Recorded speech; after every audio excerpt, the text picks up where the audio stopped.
समस्त श्रोतागणों को मेरा कोटि कोटि प्रणाम। आज हम आज के इस वीडियो में श्रीमद् भगवत गीता जी के 3 अध्याय के 10वें श्लोक के आगे के श्लोकों का अध्ययन करेंगे। यहाँ श्री कृष्ण जी ने अर्जुन जी से क्या कहा, उनकी अमृतवाणी का केवल यथार्थ अनुवाद ही हम पढ़ेंगे। उसमें मैं अपने तरफ से किसी भी शब्द या विचार का मिश्रण नहीं करूंगी।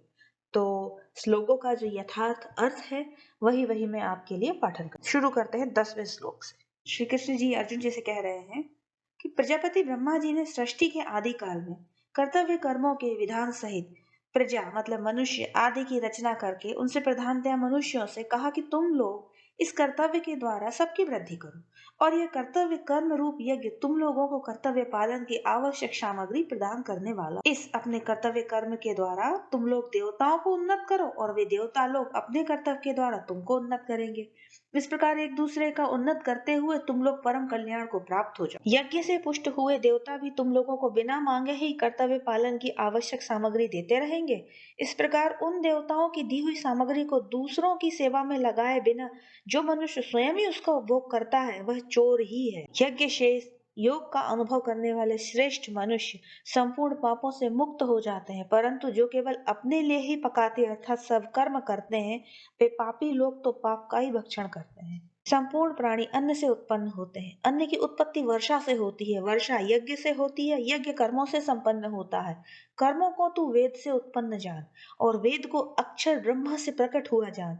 इसलिए वह सर्वव्यापी परमात्मा यज्ञ कर्तव्य कर्म में नित्य स्थित है। हे पार्थ, जो मनुष्य इस श्लोक में इस प्रकार परंपरा से प्रचलित सृष्टि चक्र के अनुसार नहीं चलता, वह इंद्रियों के द्वारा भोगों में रमण करने वाला अघायु पापमय जीवन बिताने वाला मनुष्य संसार में व्यर्थ ही जीता है। परंतु जो मनुष्य अपने आप में ही रमण करने वाला और अपने आप में ही तृप्त तथा अपने आप में ही संतुष्ट है, उसके लिए कोई कर्तव्य नहीं है। उस कर्म योग से सिद्ध हुए महापुरुष का इस संसार में ना तो कर्म करने से कोई प्रयोजन रहता है और ना कर्म ना करने से कोई प्रयोजन रहता है, तथा संपूर्ण प्राणियों में किसी भी प्राणी के साथ इसका किंचित मात्र भी स्वार्थ का संबंध नहीं रहता। इसलिए तो निरंतर आसक्ति रहित होकर कर्तव्य कर्म का भली भांति आचरण कर, क्योंकि आसक्ति रहित होकर कर्म करता हुआ मनुष्य परमात्मा को प्राप्त हो जाता है।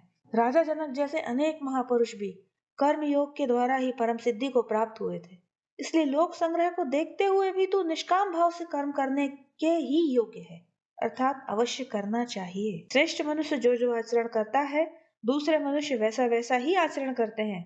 वह जो कुछ प्रमाण कर देता है दूसरे मनुष्य उसी के अनुसार आचरण करते हैं। हे पार्थ, मुझे तीनों लोकों में ना तो कुछ कर्तव्य है और ना कोई प्राप्त करने योग्य वस्तु, ना कुछ भी ऐसा नहीं है जो मुझे अप्राप्त हो, फिर भी मैं कर्तव्य कर्म में ही लगा रहता हूँ। क्योंकि हे पार्थ, अगर मैं किसी समय सावधान होकर कर्तव्य कर्म ना करूं तो बड़ी हानि हो जाए, क्योंकि मनुष्य सब प्रकार से मेरे ही मार्ग का अनुसरण करते हैं। यदि मैं कर्म ना करूं तो ये सब मनुष्य नष्ट भ्रष्ट हो जाएं और मैं वर्ण संकरता को करने वाला हूँ तथा इस समस्त प्रजा को नष्ट करने वाला बनूं।